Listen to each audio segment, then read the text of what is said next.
All right, guys. Chelsea 2, FC Copenhagen 1. Now, I'm not sure how long it's been since we've played. I think it's been 8 or 9 days. And watching these unbelievable Champions League matches over the last few days, I've missed our beautiful football club. I know, just like you, I wish we were playing in the Champions League football. I remember it's coming. We just have to take these things day by day. As frustrating as playing in the Conference League may be, I think it might be a blessing in disguise, per se. For example, these European nights, we are learning so much, this young team. I mean, like today was Enzo Maresca's first time managing a European knockout tie. That's pretty crazy to think about, and that's not even talking about the players that have never ever played in a European knockout tie before. Tonight was their first time. So these things really do go a long way. It's a part of the process. It's a journey. So many people think short term, which it's what we're taught nowadays, unfortunately. But we have to think long term. We talk about average age. I've been speaking on that for months now, ever since I created this YouTube channel. But even before then, just this project really is for the future. These games, these random matches on a Thursday night against FC Copenhagen, really do go a long way, regardless of what some people may think. And let's go ahead and talk about the game. First half, I mean, wow, we all talked about this at halftime. We hopped on X or whatever. It was one of the most boring matches, or sorry, one of the most boring halves of football I've ever witnessed. Like, genuinely, I think we had one shot, and it was from Cole Palmer. Nothing we really created either. It was almost something out of nothing. I remember Mark Cucurella playing a ball in, like the very last play in the half, and Tyreek George getting head to it. That's about all I remember from the first half. Very boring, very methodical. Yes, we look calm and composed, but almost we weren't direct at all. A lot of passing back to our center backs. Speaking of center backs, absolutely love seeing Badiashile back. Seriously, I love that guy. I think he's a very, very underrated footballer. His time at Chelsea has not been off to a great start, but I think this guy does have what it takes to be a phenomenal, phenomenal player. Let's just hope this match is a step in the right direction for him.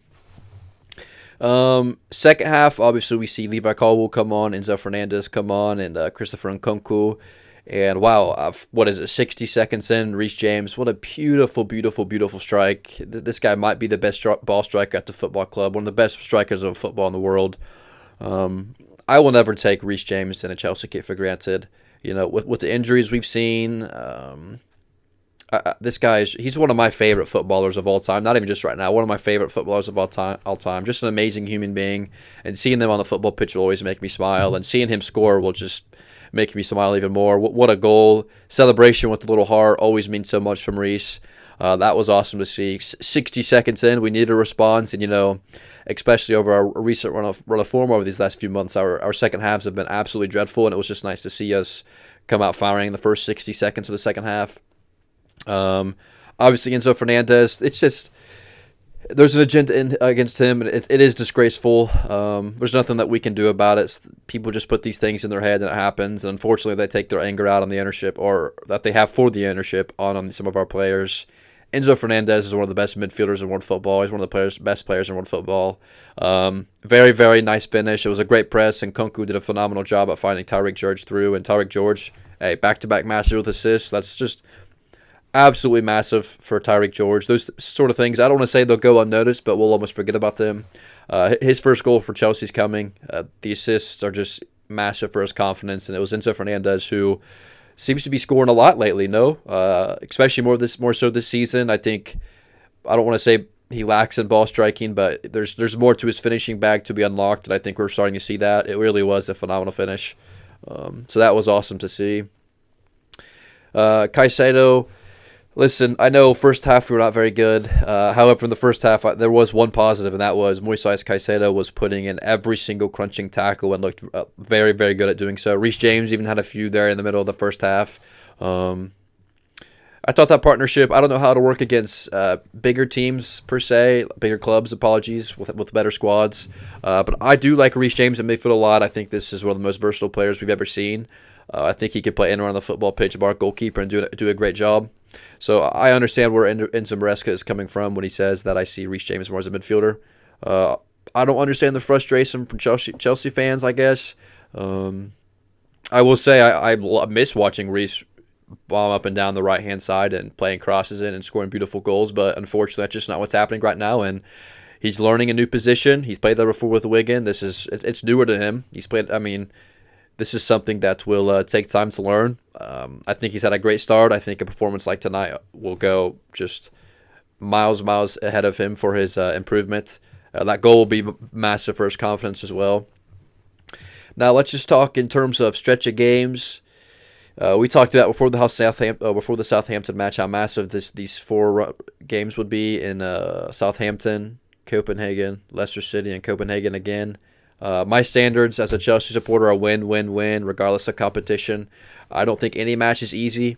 So when somebody tells you that tonight's win is not massive, your rebuttal should be, what would your reaction have been if we lost the FC Copenhagen?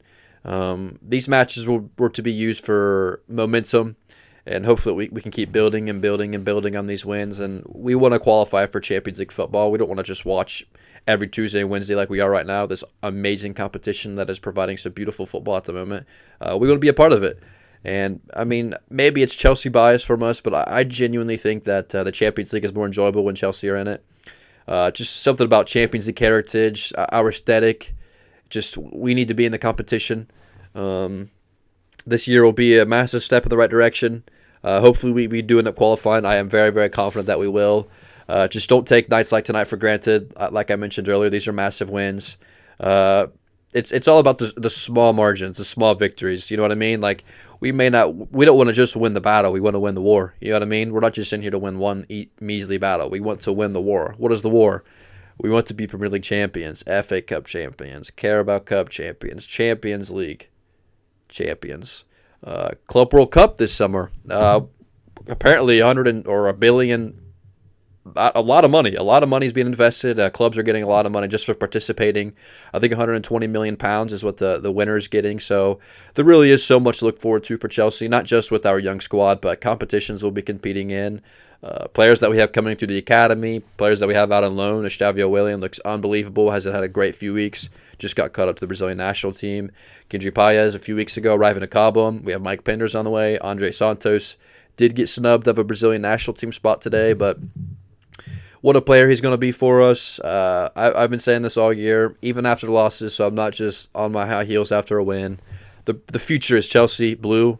Got the blue on right here. Seriously, I hope you guys can see the vision. Keep staying patient. Keep supporting these guys no matter what. I don't care if we draw, lose, or win. Yes, you can critique the performance, be upset about how we're playing, but just know in the end that we will be back on top, and just please get behind our guys.